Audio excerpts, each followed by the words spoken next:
applying that to my brow bone adds a really gorgeous highlight. Using some small post-it stickies, I'm putting that on the outer parts of my eye. This helps with any kind of eyeshadow fallout and it creates a nice sharp line. I used Vernal by Illamasqua on my MAC 224 as the transition colour, and I've got to tell you guys, this right now is my favourite transition colour because it's such a gorgeous matte brown shade. Then I used the Kiko stick eyeshadow in the shade 09, which is a really nice turquoisey teal colour, and put that on all over my eyelid. And I tried to make sure that it wasn't too far into the transition colour, and then also blended it slightly with my finger. Taking Freak and Fringe from the Urban Decay Electric palette, I put that on top of where I applied the Kiko eyeshadow stick. I'm really packing it on. This really helps intensify the colour and also makes it last even longer. I then took Contrast by MAC on my 140 Japanesque brush and added that to the outer V of my eye. And I really layered this up into the outer V and slightly into the crease of my eye just to give my eye a bit of a 3D effect and a really nice shadow to it. I then peeled off the two post-it notes from the sides of my eyes, and then with the same brush I just went over the contrast eyeshadow just so that it wasn't too harsh looking. I went again in with the transition colour and just added a bit more of that into the crease just to warm it up a little bit. I then lined my upper waterline using my favourite Perversion eyeliner by Urban Decay. And then I added a winged eye by using the Eyeko Skinny Liquid Eyeliner. And here you can see how literally I take a good amount of time making sure that I'm getting the flick just right and taking small baby strokes as well. I just love wearing a winged eye with like Indian clothes. Then for mascara, I used my False Lash Telescopic Mascara by L'Oreal, and I added about 2 or 3 layers of this because I didn't actually wear eyelashes on the day because I had no time. And this I think does the trick for giving you really nice full lashes. I got a baby wipe and just wiped off any kind of excess eyeshadow that I could see before it was time to put my foundation and everything on. And so my eyes at the end looked like this. I used my MAC Face and Body and YSL Touche Éclat foundation just because my skin is in a bit of a weird colour stage at the moment because of my tan, so I've been mixing a lot of my foundations and yeah, just trying to get the right colour for me.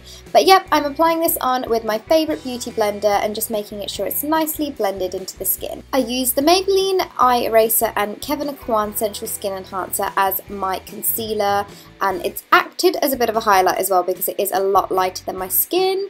So I put that on underneath my eyes in a weird triangle shaped shape, a little bit on my chin, a little bit on my cupid's bow, down the bridge of my nose, a little bit on my forehead, and also just slightly above my jawline. Then I went back in again on top of the highlighted areas with my beauty blender and really blended this into the skin.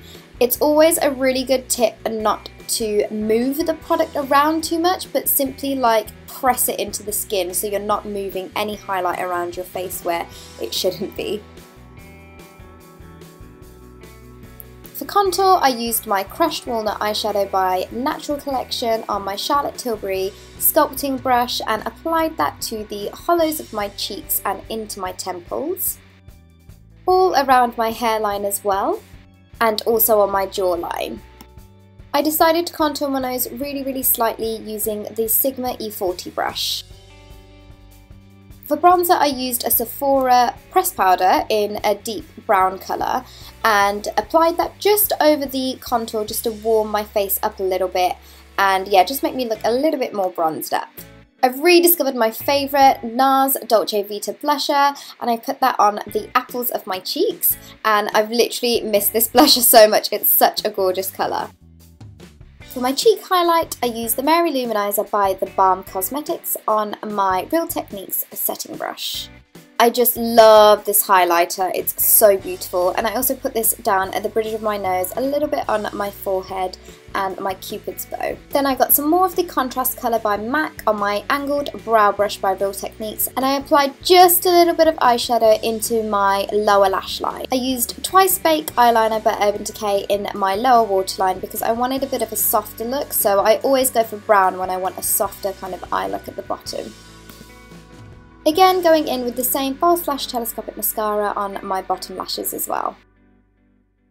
I totally forgot to set my under eyes, so I'm going in with my Ben Nye Banana Powder and yep, just setting my under eyes and any other areas that I highlighted. Now onto that red lip, I used MAC's So Assured, which is my favourite red colour from them, and yeah, just applied that all over my lips. And I didn't use a lip liner because on the day I really didn't have any time, so yeah, I'm not using any right now either. To set the whole look, I used this Tarte setting powder on my Real Techniques powder brush, and yep, just went and set all of my face. Now time to show you how I did my hair. I made a side parting at first, just on any side that I was comfortable with, and then I took the front sections from ear to ear and then kind of gripped them to the side so that they didn't get in the way.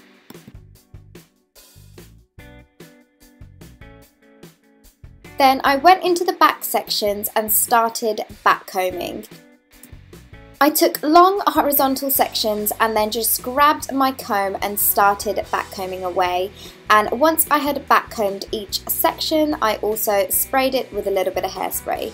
I did make sure that I got all the sides of the hair as well so that the volume was kind of even all the way around. I carried the backcombing down up until kind of halfway through my head and made sure again that it was all backcombed all the way around the kind of section that I took so that everything was nice and even. I then flicked all the hair back and just combed through the top section so that it was kind of smoother than it was before, and gave it one last spritz of hairspray. I then grabbed that backcombed section and tied it into a ponytail, just your bog standard normal ponytail. I then made a hole in the middle and pushed the hair over and under into the hole to make it look something like this. I pulled out some bits just to make it a little bit bigger and a bit more even from the front. Then I grabbed a section from the bigger half of my hair and just started plaiting it, making sure that the plait was angled towards the back of my head because I was going to wrap the braid back round into my ponytail. I then secured this braid with just a normal hair tie, and just to make it look a little bit fuller I just pulled at the braid just so that it wasn't too flat. Then what I did was I wrapped the braid around and put it into that same hole that I made in that back ponytail. Once I did that, I took the hair bubble out and then wrapped that end of the braid around the previous topsy-turvy type ponytail thing that I created, and then just secured that in place with a few grips. Now time for the digger. I got this digger from Bombay Looks in Leicester, and I put a bobby pin into the little hole just below the grip. And then I parted my hair in the centre and simply pushed the bobby pin grip into my hair, and then secured that with like 2 or 3 grips just so that it was nice and in place. Before I put my side parting back, I just added a bit of back comb to make it look fuller. So that my digger did not budge the whole time, I used some Duo adhesive glue, which is just eyelash glue, and put some on my finger and then applied it to the back of the digger, waited for it to dry, and then pushed it into the place where I wanted it to stick. I then grabbed a bit of the front section and just pinned it into the braid so it